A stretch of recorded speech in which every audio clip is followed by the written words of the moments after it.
ones. He does. He just doesn't care. He does play a tournament every now and then, but he is through and through a Twos player. He is in his element. We're going to start it on a Demon Island. Hybrid Seabass, Hideaway's in. Can we get an upset from Seed 11? There is a long-standing tradition in sports. Any given Sunday, any given team can beat any given team. So it's possible that this could be it for Seabass and Hybrid, but sometimes you'll need a miracle. And I feel like if you're going to cash one in, it's going to be right now. Is it in Hideaway? Starting off here on the Ogrim and the Kaya. We don't see the Taros this time. We like the Rocket Lance right now. Nice side air, catching Seabass after hitting a down air onto Zen. Zen, even with Sweat Beats fighting back with the Pogos. We get Hideaway taking control of this match right now. With this axe, the recovery comes high, hits his own teammate, but he's happy to split up the red team once again. Zen playing very well on this Kaya right now, Spear. Yeah, you already see the rolls coming. Oh, what a knockout. That's actually really good for red team. But you see the rolls already coming out. Hideaway and Zen, you know, when red team is off stage, they're playing the edge, they're playing stacked, and they're going immediately into the position. They are playing 2v2 mindset here. Zen has the bow in hand, gonna catch the neutral light and the Sair coast to coast on Hybrid. Okay, that's gonna send him up. Top 45 is gonna confirm. That's gonna confirm as well. We are all tied up on stocks. Yeah, quite surprising. The red team was able to take it off, take off the first stocks there from the blue team, but the blue team equalized quite quickly here, and with very similar team comps, the biggest difference being the Kaya, which we're seeing play very, very well here, following up as much as possible. I've never seen that, the ground pound, catching both opponents, and then Hideaway following up with the Rocket Lance, maybe seeing that in the cards for a potential setup. You see Zen, as soon as Hideaway gets a sidelight, he starts double jumping high, and he's trying to send people right back down into the Rocket Lance. Really, really smart play from the blue team, racking on so much damage. That recovery already disarming Seabass. Hybrid unable to make it back to the stage, all off the back of some very tricky neutral pickups from Zen's Kaya on the bow. That was really unique. You know, it's kind of interesting watching a team just get warmed up in real time. Yeah. Like, you know, Seabass and Hybrid were able to come out and get a pretty good lead carved out for themselves, and blue team just set up in their chairs, and we've seen that lead just get completely dissolved. Zen with the D-light off stage, staying out of the way of the ground pound off the Lance.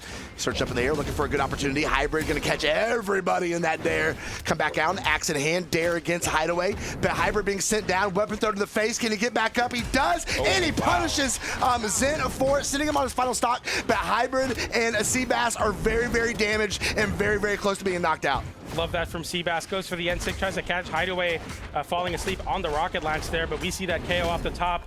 And the side air from Hideaway, and Zen and Hideaway looking very, very solid. The best team in North America, showing why they are that exactly. I mean, it looked almost, it looked close for a moment, and then it just wasn't close, which is crazy. Right, like I said, we literally watched them in the first half of that game just like get warmed up, and then they set up on their chair, and then they just shut it down.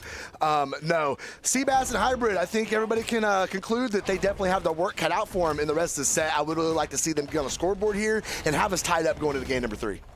Yeah, absolutely, and it's going to be a tall task for sure, and I feel like matches like that are very, very difficult to analyze as the team that lost, because it wasn't like a complete wash, but it was still kind of a wash. So it's like some good things were good. What do we keep? What do we replace? Sometimes it's easier to get three stocked and be like, okay, nothing worked, let's completely change it up. But some things did work for the red team. We'll see what they're able to pick apart from their own game plan on the fly, as they didn't even take much of a break getting into this game number 2. We're on Small Fortunes of Lions, and the red team starting off with a little bit of team damage there, but the blue team have so much synergy, so much follow-up. It's so difficult to keep up with the pace of the damage, and that sider will find the first KO on the side of Hideaway, closing it out on Seabass.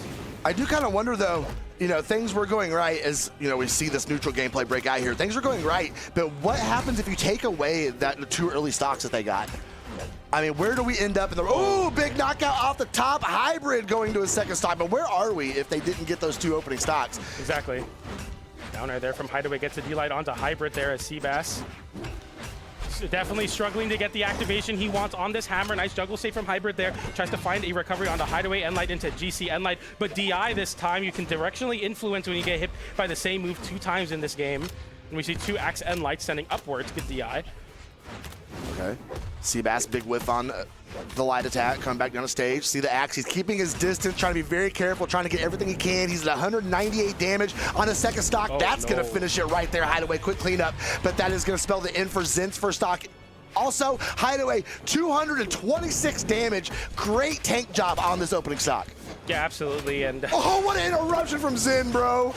Hideaway somehow holding on, and although you find the KO onto Hideaway, that's still his first stock, and Zen, he's able to get some extra damage there to punish you for it. The D-Light comes in there, gets the big down tick, covers the cross through as Hybrid has been resulting to a lot of dashes to try to get that movement going. The big ground pound there gets immediately punished by recovery. The N-Sig with the slide charge and a GC side sig shows Seabass that Hideaway is very on top of his own teammates' actions there. Nice recovery from Zen to save his teammate. Landing cider, down tick from Seabass, nice damage build, but hits his own teammate. The blue team kind of fumbling a little bit here though, but Zen is going crazy even in the 2v1, wants that edge guard. Yeah, Zen is looking really, really well.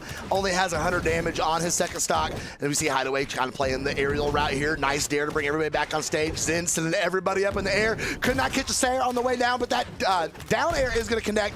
Weapon throw, stop the momentum off of Seabass. Okay, Zen going to catch a landing. Oh, threw that neutral sig up, and Seabass is ready for it. Side light there from Hideaway. Zen gets a downer. Hideaway with a GC down sig, trying to catch the cross through, but instead it's Zen who finds two perfect targets there, the down air and the ground pound, to close out that game on the left side of Small Fortress of Lions. Looking very, very confident here. 2 quick games, 2 quick 2 stocks for the blue team. Looked really, really good. Yeah, man, what a position Hybrid and Seabass have found themselves in. We are down 0-2 against the #1 seeded team in North America, and now you are in a position where you need 3 wins in a row to stay on a winner side. Yeah, absolutely. That's a task. Is it impossible? No, technically not. Any given Sunday, anything can happen. You definitely never want to give up. You know, you want to play it out. Anything is possible. But, you know, do you believe in miracles, slow motion? Because you're going to need to if you're looking for Hybrid and Seabass looking to reverse 3-0, the #1 seed of this bracket. We'll see it here now. As Seabass swaps over to the Tesca here off of the Taros pick. Something needed to change. That's for sure. We'll see if these boots and these gauntlets are going to mix things up a little bit. See how it pairs with that Algrim. We've seen it work out for many, many teams this weekend, the Tesca Algrim pick. Oh, but now blue team sitting red team all the way down. Hybrid might have a route to get back up. He nares his teammate. He gets punished for it anyway, though. Seabass back up on stage, has the boots on his feet, going to catch a neutral light there, but also sit out. And we see an SD off a Hideaway. Stocks are just falling apart. Absolutely, but that was really unfortunate. Hideaway, he confirms the stock with the side air, but didn't have any more resources, so he couldn't jump side air the other direction.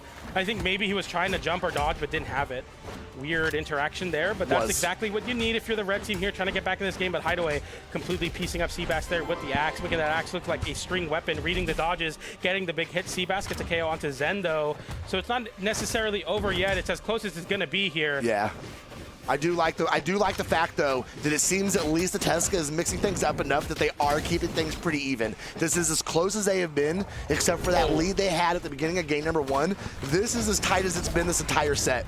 We're seeing Hideaway with no weapon in his hand get sent all the way up to the top of the blast zone. He's able to come back down. He's desperately trying to get to that weapon drop, and he has the lance. See if he's going to be able to take somebody for a ride. The D-Light is going to whiff. Hybrid's going to take the route up, stay out of the way, but he's going to get caught with the weapon throw, stops his momentum. Caught him on the soft platform. Zen going to target in. No, Seabass going to get his feet on him, put a little damage up against Zen.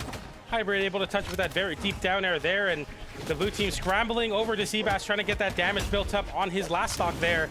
And Hybrid is holding on to the stock very, very well. The blue team almost falling in the trap of trying to KO that Olgrim, but that side air will close out, and Hideaway won't lose his stock this time for hitting that one. They look for that 2v1 onto Seabass. Nice reversal there with that side air, and the N-Light's able to close it out into a last stock situation. The closest this game has been. This is potential for the red team to definitely come back in this set. They have to win this one, though. Do you believe in miracles, PJ? Most of the time, no. I've been heartbroken too many times to believe in those. But so far, whatever the change has been, I want to go ahead and credit it to this Tesca swap, but they are definitely keeping things very interesting in game #3. We're seeing another team combo, the team synergy come out from Zen a little bit, but red team got their hands all over it, but Seabass falls for it. No, PJ!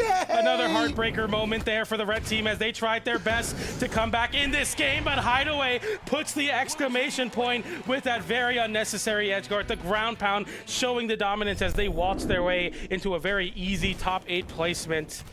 Oh my goodness. So as we're taking a look at these replays, you know, you think of like sports like baseball, and they have errors in the game. Yeah. How many errors you think we saw in game number 3 there? We have a stat called accidents, and it looks like, well, okay, never mind. The accidents don't matter.